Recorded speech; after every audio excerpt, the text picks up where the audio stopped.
Amen. The last time I presented was at the Oceania camp meeting 2 weeks ago now.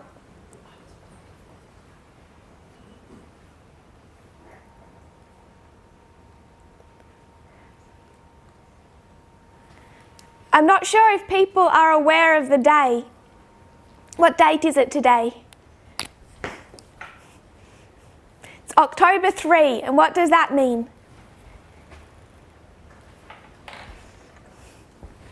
October 3, 2018 was the day that Time was presented in Arkansas.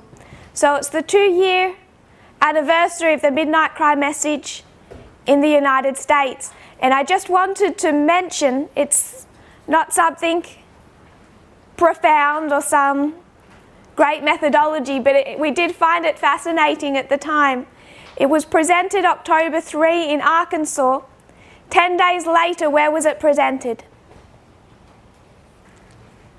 I'm going to be looking at the chat a lot today, so please feel free to comment. October 3 in Arkansas. October 10 in France. Someone messaged me privately. Correct.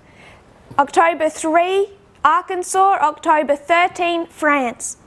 And we understood at the time that the Midnight Cry message had a footwear and a footwear. October 3, it had a foot on the earth, and October 13, it had a foot on the sea, land and sea. Ellen White speaks about the message having 1 foot on the sea and 1 foot on the land. So it went from the United States, which is the land, to France, which is the sea. And where was the third place that the Midnight Cry message was shared? United States, October 3, France, October 13, December 2018, where was the message shared? The third location. Some of you should know this well. Brother Graham, Island of the Seas. Island of the Seas ministry, which is what location?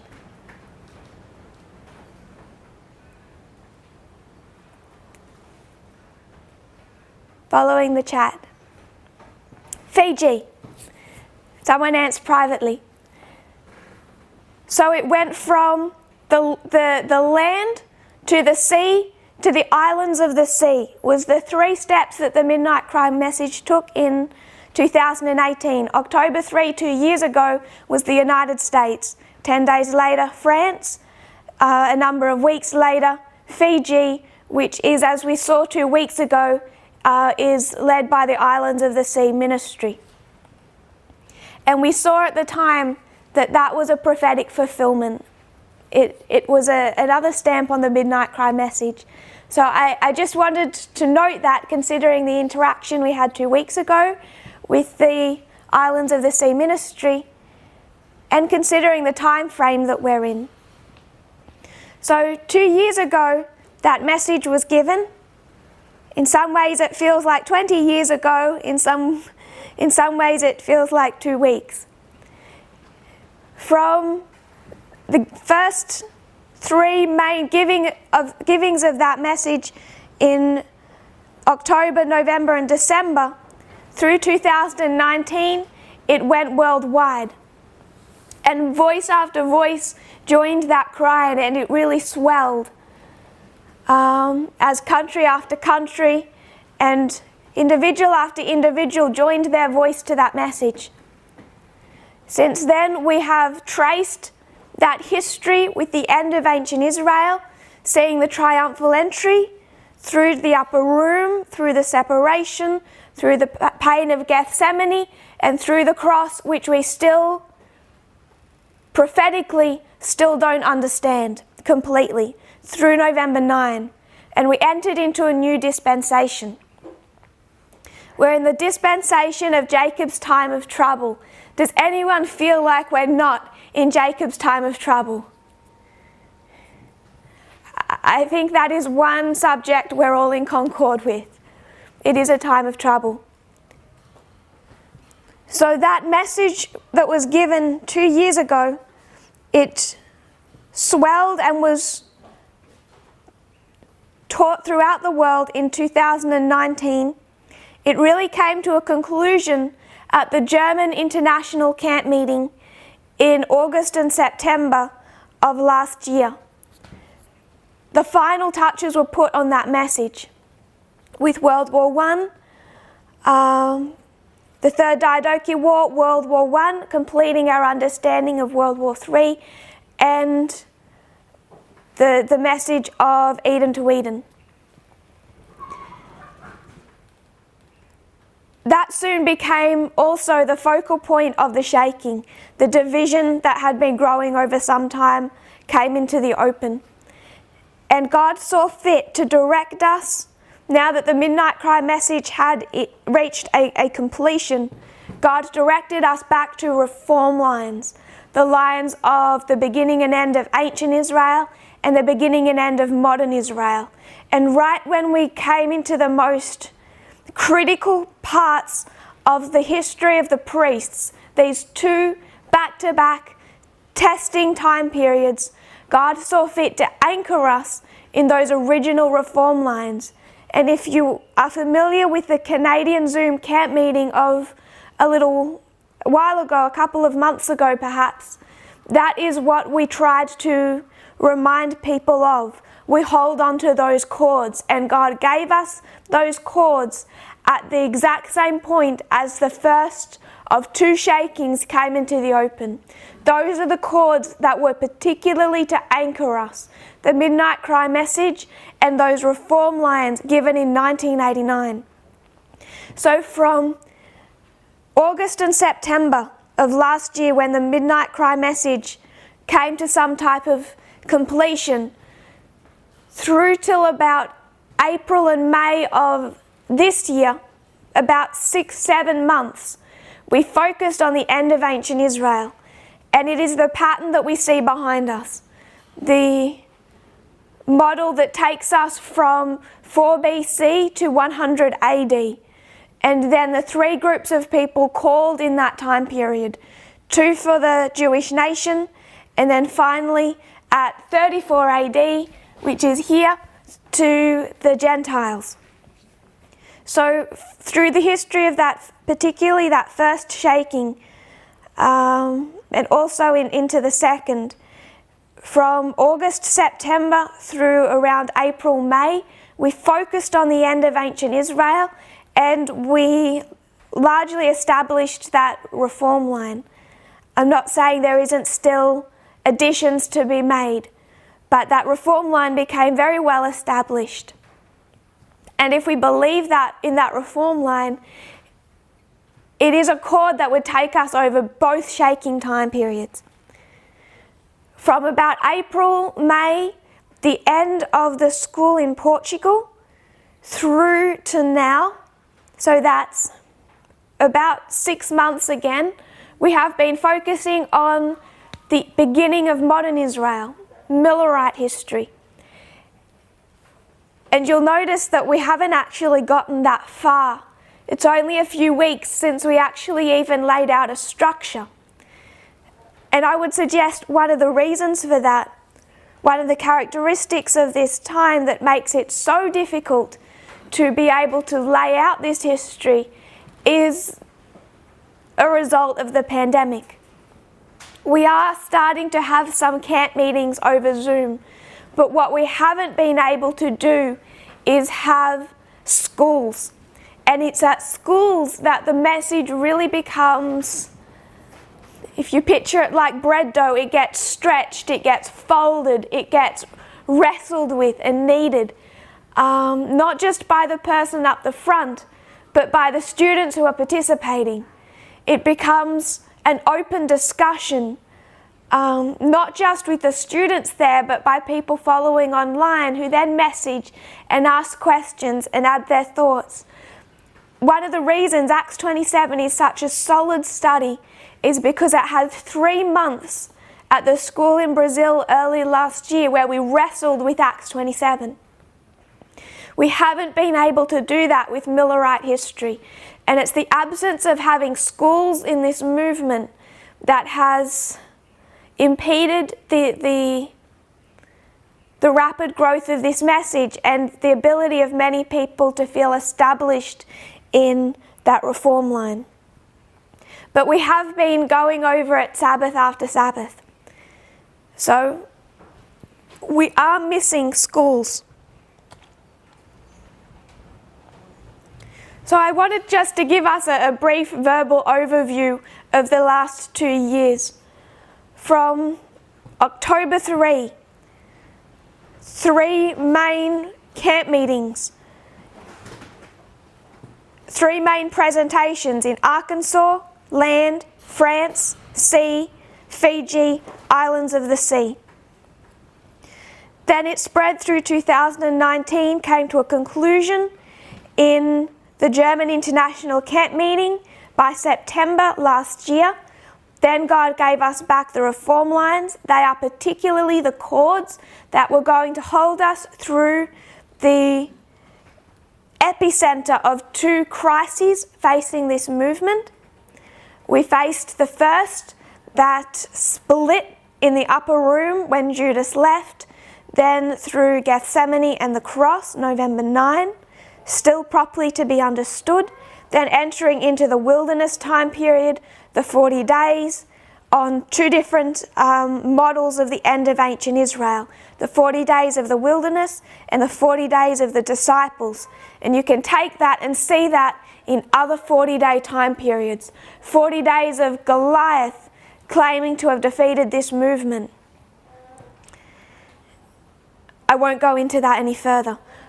But that 40 days has now reached a conclusion, and we are now in the upper room time period. We've entered into a new dispensation from November 9 last year, and we have been through that time period needing to understand concretely the beginning and end of ancient Israel, more commonly known as the line of Moses and the line of Christ, and the beginning and end of modern Israel, more commonly known as the line of the Millerites and the line of the 144,000. We've been impeded in the growth of that message by the absence of schools. I wouldn't say so much camp meetings. Camp meetings are the more public presentation of what is generally discovered and dug out through schools and private studies. And we are missing that. But we also recognize that this is the dispensation where the focus of our work is also particularly organisation. And that also requires more time than it ever has before. So we have been meaning over the last 5 months from May to study Millerite history together. And we've gone on what might seem quite a lot of tangents. We started that study and realised that we needed to also lay a couple of other things in place. First of all, why did Christ not come in Millerite history? We would say because it's a history of failure. Then we need to understand, why is it a history of failure? We would say they went back into the Laodicean condition. We wanted to understand what that meant.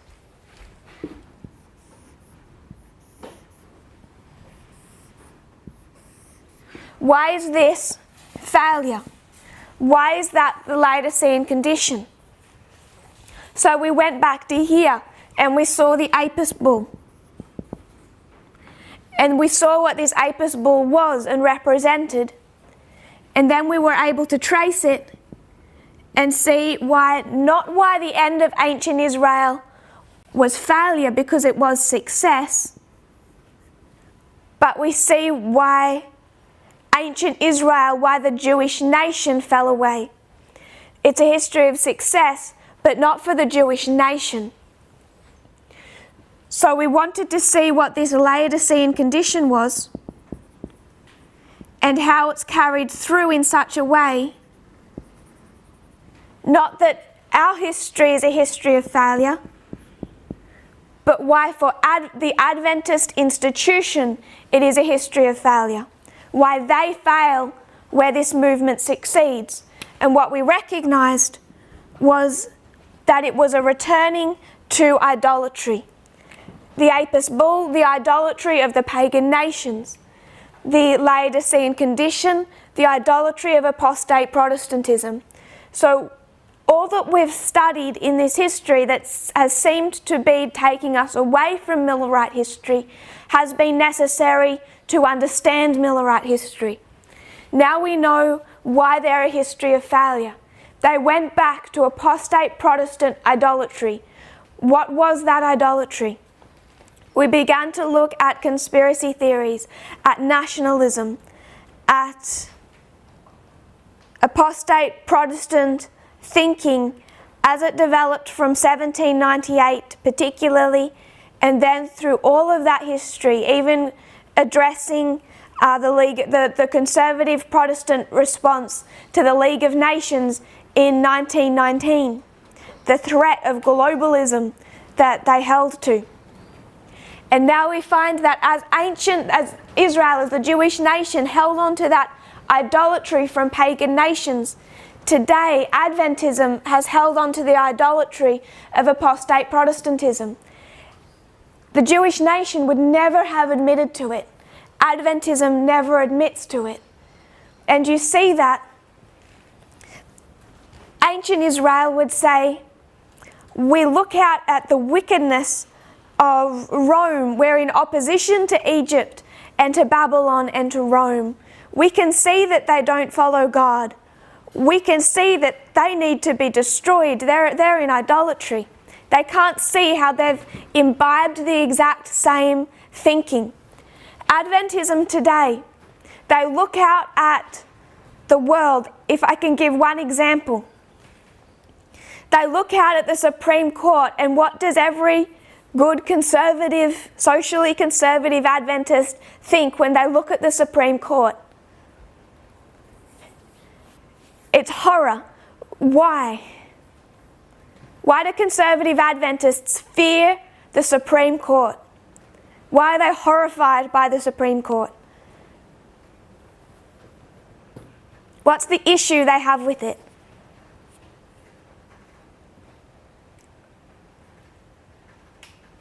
It's Catholic. So many members of the Supreme Court are Catholic. So a good socially conservative Adventist feels threatened by the Supreme Court because the Supreme Court is Catholic, and they believe that this Catholic Supreme Court, because they're afraid of Catholicism, who elected those Catholic Supreme Court justices? It wasn't a Catholic president, it was not a Catholic Congress. Protestants elected those Catholic Supreme Court justices. But Adventists look at those Supreme Court judges and they're afraid. Why? Because sometime in the distant future, those Catholic Supreme Court justices might institute a Sunday law. So they're afraid because they see Catholic Supreme Court justices, but in real life, how do they feel about that Supreme Court? Those Catholic Supreme Court justices are socially conservative, Republican-leaning, Republican mentality judges. And those exact same justices are ruling on what issues? Abortion. How does Adventism feel about that? Now they agree with those justices. Gay marriage. How does Adventism feel about that? Now that they agree with those justices. LGBTQ rights. Now where do they stand? They agree with those same justices. The way those justices define religious liberty. We discussed a few weeks ago the 2014 Hobby Lobby decision where the Supreme Court ruled in favour of a company that did not want to give health care that it did not agree with to its employees. So a company that is a family business that is owned by a religious family wanted to control what health care they could give to their employees based on their religious beliefs. And the Supreme Court decided in favour of that company. Ruth Bader Ginsburg was a dissenting voice in that Supreme Court case, and she spoke out strongly against that Supreme Court case. We discussed that a number of weeks ago. But those Catholic, socially conservative justices ruled in favour of this religious family that owned the Hobby Lobby business. How did Adventism respond to the Hobby Lobby court case? The Seventh-day Adventist Church in North America released an official statement. This is written July 1st, 2014 in Adventism Today.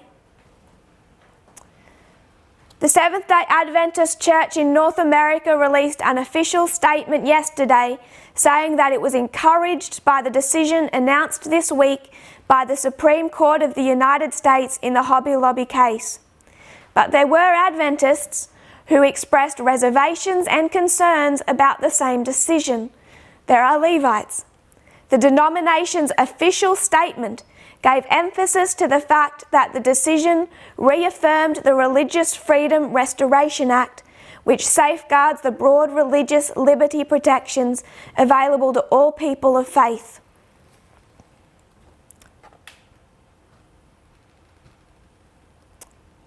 One person commented and said, "Usually religious rights are defined in terms of being protected from the government restricting one from doing something that you feel God wants you to do. It seems to have moved that the definition of religious rights has moved to a new thing altogether, when it's about a right to exercise authority or to dictate to employees your religious belief." An example of the hypocrisy of this ruling, it's in those justices on the Supreme Court are Catholic and Protestant, largely Catholic.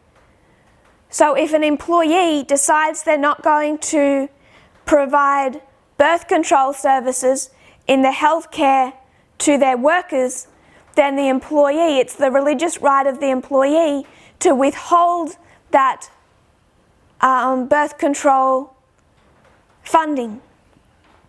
But then what happens if you're a Jehovah's Witness? What happens if you're the employee and you're a Jehovah's Witness and you don't believe in blood transfusions?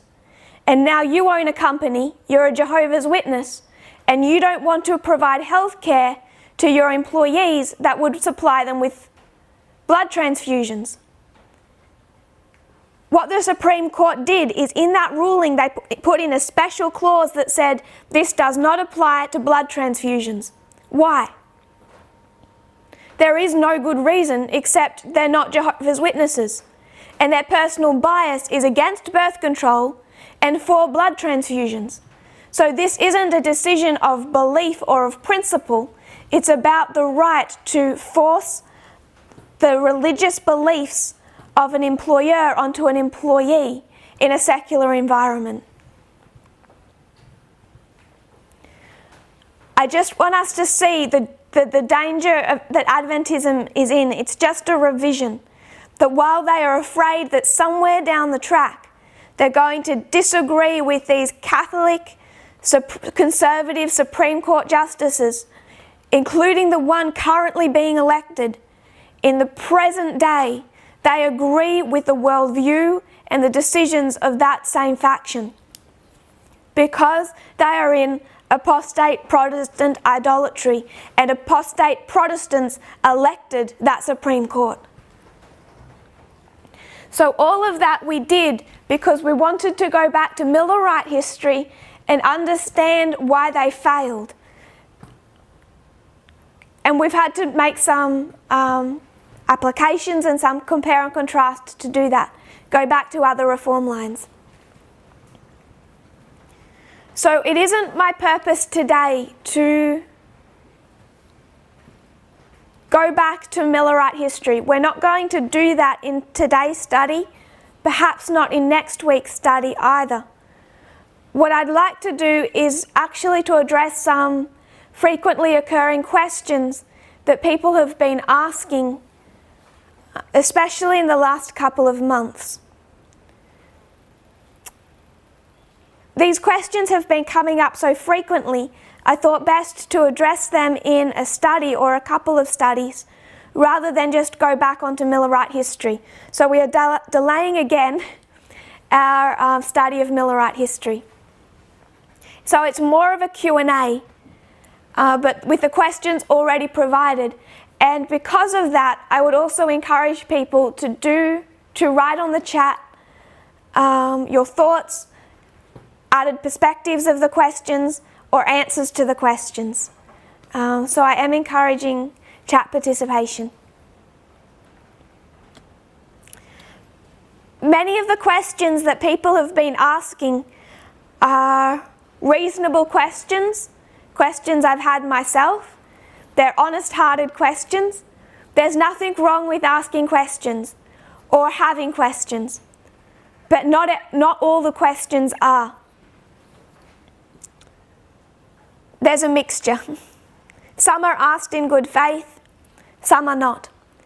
One that was not asked in good faith. Example, someone asked the question, how is the coming of Cambridge Analytica to the United States the Sunday law of 2014? We're going to come back to explain why that is not an honest-hearted question. But we'll begin with one that has been asked by many people, and I think is a good, reasonable question to ask. So when we look at this pattern, this is an omega structure. It applies for the end of ancient Israel and for the end of modern Israel. 2 calls for the church, 1 call for the world or the Gentiles. So we're going to use both histories, end of ancient and end of modern, when we're writing on these lines. What do we call these 3 lines? What's our word for these 3? Looking for answers. What would you call this? Fractals. Good participation. So we call these lines fractals. What is the definition of a fractal? I'll give a visual representation. It's a structure, if I can try and simplify something that goes over my head easily. You have this pattern. It looks like a Y shape. If you take away that view,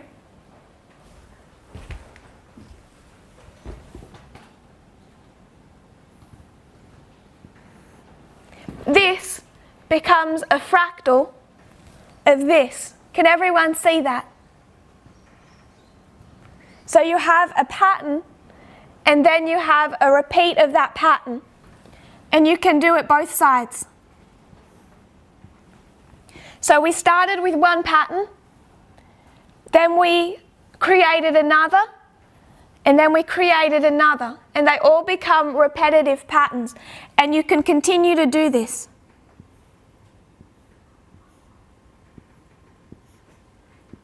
And this becomes a fractal tree. So we started with 1, then we created, run out of hands, that, but now we can see that there's just this. This little structure is a fractal of our large one. Can we see that? And you could zoom in, and you could continue to create smaller and smaller fractals. And you can do that to all the branches. So it's this pattern where the smaller has the characteristics of the larger. Brother Brendan, amplification that repeats the same structure. Correct. That's a nice brief way of explaining a fractal. So is everyone okay with that? You could call this one, the one we began with, the line of the 144,000. And then you could say priests, Levites, Nethinims. Does that make sense? A large template model, and then you have these three smaller models on top of that. So, question. When we come to our reform line, end of ancient Israel, this top line, where is the cross?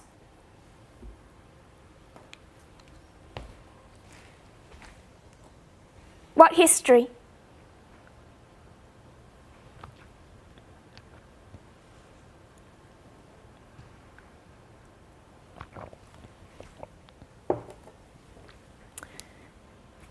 That line of the 144,000, there is no cross. It's because I haven't drawn a waymark up. History of the early rain, someone says. Concord in the second dispensation. See, I tricked you, Brother Blessing, because I didn't, Sister Charity. We didn't have these in. Apologies. Now where is the cross?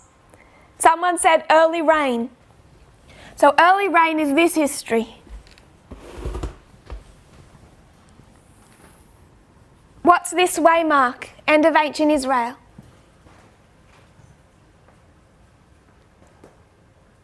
"34. Gospel goes to the Gentiles.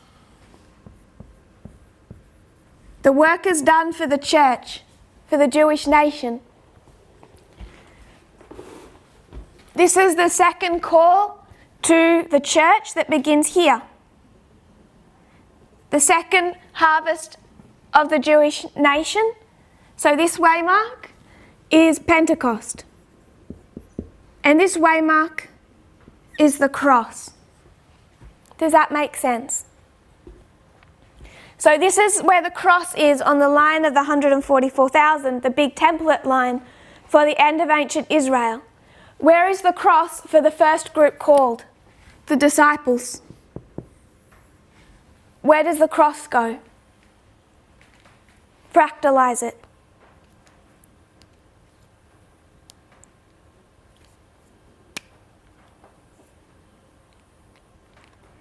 Someone says fourth waymark, close of probation, close of probation. What's the problem with what you just did? What's the issue? Sister Adriana says that's not a fractal. I agree. Where would you place it if you're going to fractalize that history?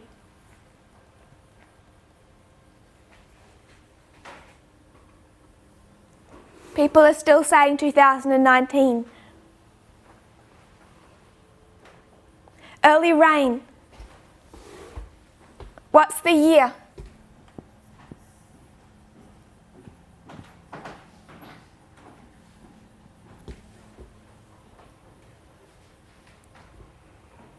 We're taking this model and we're going to fractalize it.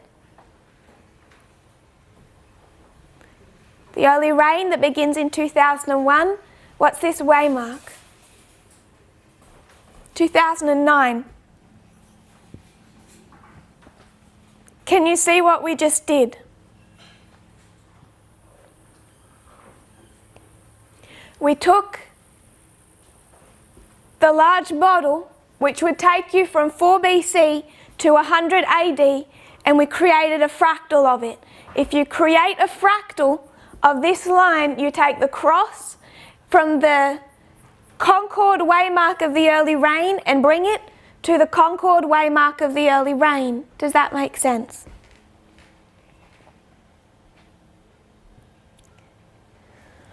So what I want to suggest is we need to be specific about what we mean when we say that these lines are fractals. If you look up fractals, it goes into complex mathematics, which is it can be a challenge. But they list 3 different types of fractals. I won't really, I'll just, they list 3 different types. I will just particularly show that there's 2 varieties. The first type of fractal is called exact self-similar. That's what we have here. That's generally the pictures that you would have seen. If you would Google the picture of a fractal, it'll show you something like that. And it's an exact self-similar fractal. So this is exactly what this is, which is exactly what this is. An exact self-similar fractal. But there are very few exact self-similar fractals in nature. What is much more common is a quasi-self-similar.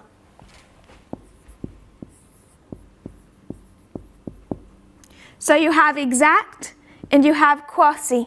The third type is called statistical self-similar. And I don't want to go into the difference between quasi and statistical. But what you have is you have fractals that are exact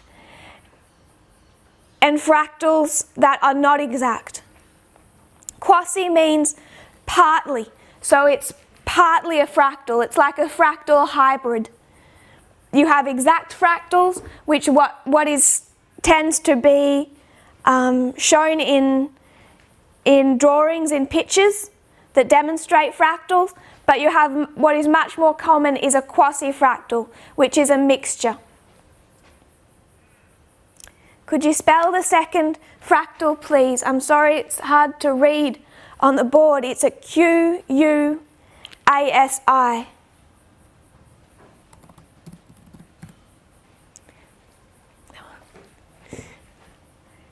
That was private.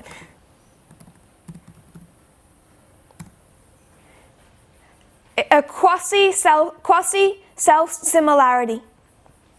So without needing to be technical, it really just means that you have fractals that are exact and you have fractals that are a hybrid but still considered a fractal. What we have in reform lines is not exact fractals, and we will save ourselves a lot of trouble if we come to terms with that fact. We're dealing with fractal hybrids, partial fractals. The reason that we have that is because of how we are using that history.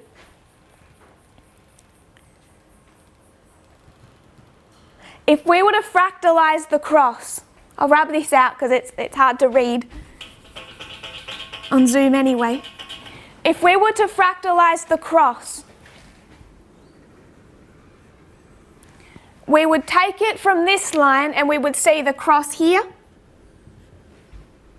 Then we're going to place the cross here for the Levites, and then we'll place the cross here for the Nethinims. Does that make sense? That would be to take this history and to fractalize it. If we were to see the end of ancient Israel as one long history, what we would essentially be doing is cutting it up to fit it into these models. We would take it and we would squish it together, which is what we've done here. Take the whole fractal and you're just going to squish it down till you can make the cross fit over 2009, or you're going to stretch it and you're going to make it a smaller event fit on a larger model. You're going to manipulate that history. And this is the difference between our methodology and FFA's methodology. They are fine with stretching, squishing, cutting up history until it fits on the dispensation that they wish it to, and we don't do that. Someone asked, do we have to hold these 2 concepts at the same time? The cross being 2019 and 2009. And I would suggest no. When we make the cross 2009, I would suggest that is wrong methodology, and you have to manipulate the history to do that. What we have to do is be comfortable and familiar that when we use fractals, we're taking a whole expansive history from 4 BC to 100 AD, and we're just dropping that in. So we're seeing disciples, Levites, Gentiles, John as 144,000, and we're not manipulating the history. You can go and create another whole reform line about Christ as a disciple, but that becomes another reform line. It doesn't become a manipulation of this line. Does that make sense? Do we have any questions or anything on that? If you can please write if you do.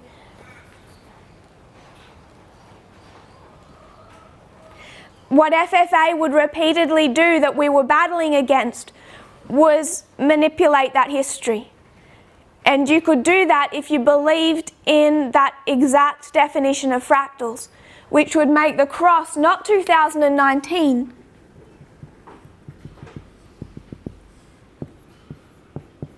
but 2009. And then you would have to go back to 2009. I haven't written any, I won't go any lower, Mrs. Bennett, I promise. I promised my sister. You would have to go back to 2009 and try and force the cross onto that waymark. And then you're going to have to try and see what happened in 2009. What great disappointment did the movement face? What great crisis and test? What split occurred in 2009? How are we confronted with the crisis over the nature of the kingdom, that challenge, and you're not going to find it? And you would start manipulating not just their reform line to bring 2009 to here, but you're going to have to start going back and reinventing our own history to try and see why the cross would be fulfilled in 2009. And it just frankly isn't, because the cross is 2019. What I mean when I say it's a manipulation, to bring the cross from here to here, you have to take that history and you have to manipulate it, which I just mean you have to try and cut it up or condense it down. It's 4 BC to 100 AD, and then it's understanding that this is just one part of that history in sequential order. So you have the disciples, first group for the Jews, then you're going to see second group for the Jews,